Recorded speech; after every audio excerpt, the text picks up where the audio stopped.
અંજારમાં શ્રમિકોના ઝૂંપડા બાળી નાખવાની ઘટનામાં પોલીસે આરોપી સામે હત્યાના પ્રયાસની કલમ લગાડી આરોપીને શોધી કાઢવા ઠેર ઠેર છાપા.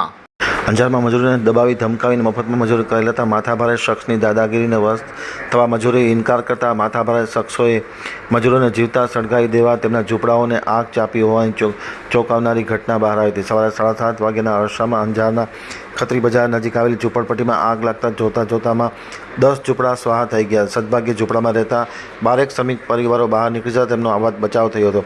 આગમાં તેમની તમામ ઘરવખરી બળીને ખાખ થઈ ગઈ હતી. આગ એટલી વિકરાળ હતી કે તેમની જવાળાઓ વીજ લાઇનને સ્પર્શતા વીજ લાઇનમાં ધડાકા થવા માંડ્યા હતા. ફાયર બ્રિગેડની ટીમ ત્યાં દોડી આવી આગ ઓલવી નાખવી હતી, પરંતુ ત્યાં સુધીમાં ઝૂંપડાઓ ખાખ થઈ ગયા હતા.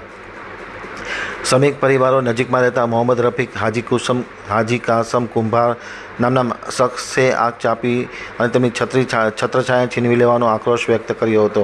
રફીક અવારનવાર અહીં આવી ગરીબ યુવાનો અને મહિલાઓને ધાક ધમકી આપી છૂટક મજૂરી માટે સાથે આવવાની ફરજ પાડતો હતો અને મજૂરીના રૂપિયા પણ તે ખાઈ જતો હતો. શનિવારે રાત્રે મજૂરીએ જવા માટે કહેતા ત્યારે શ્રમિકોએ એકસમ કરી તેના દાદાગીરીનો ઉગ્ર વિરોધ કર્યો હતો અને મજૂરીએ જવાનો ઇનકાર કર્યો હતો. આથી તેમના ઝૂંપડાને આગ ચાપી દીધી હતી. તાત્કાલિક અસરથી રોષે ભરાયેલા અંજાર પોલીસ મથકે લોકો દોડી ગયા હતા અને પોલીસે બદ્રીનાથ ગંગારામ યાદવ નામના યુવકની ફરિયાદ લઈ રફીક સામે ઇપીકો કલમ 307, 436, 506 હેઠળ ગુનો દાખલ કરી તેમની ધરપકડ કરવાની તજવીજ હાથ ધરવામાં આવી છે.